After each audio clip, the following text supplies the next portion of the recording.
Hi, it's Harvest Festival here at Reynolds-Alberta Museum. I'm Doug Shepard, and I'd like to tell you a little bit about my favorite gadgets, the portable engines. Here we have a selection of generators.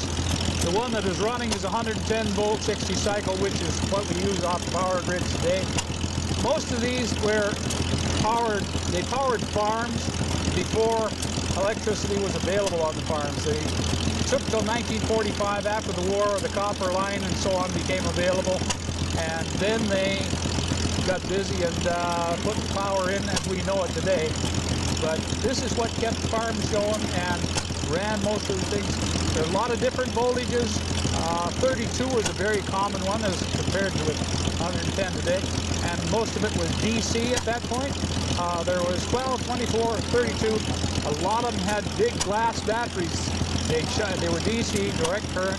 They charged the batteries, and then you used your power off the batteries. That way you didn't have to have the engine running all day and all night. This is one of our oldest actual engines that we have running. It's 1905, built by International Harvester. The rig that it's turning is actually a straw cutter. You feed straw into it, chops it up, makes it into little bits like that, and it was better for the cows or whatever's stomach. Straw is not really good feed, but if you're desperate, especially through the 30s, that was what worked.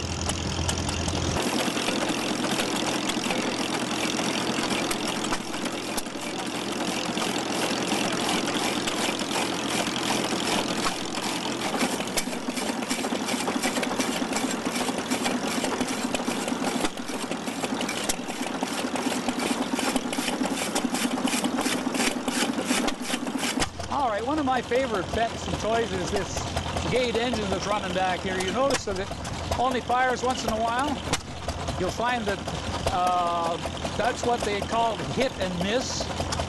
It's a form of governing, and it goes way back to the 1800s. And what it does basically is it opens the exhaust valve so there's no intake, and it fires only when it needs it. It's controlled totally by the government. Incidentally, that's a real fun engine if you want to drop a pop can in there, but you don't want anybody within 500 feet because it goes way up and way over there wherever the wind's blowing.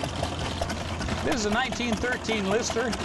It was built in England, and it's just about the most reliable engine we have here. You can start it up in the morning and ignore it all day. There's a grain grinder on the other end there. It was used very much on farms. If you wanted to make what they call chop for pigs or anything like that, it just basically grinds the grain down.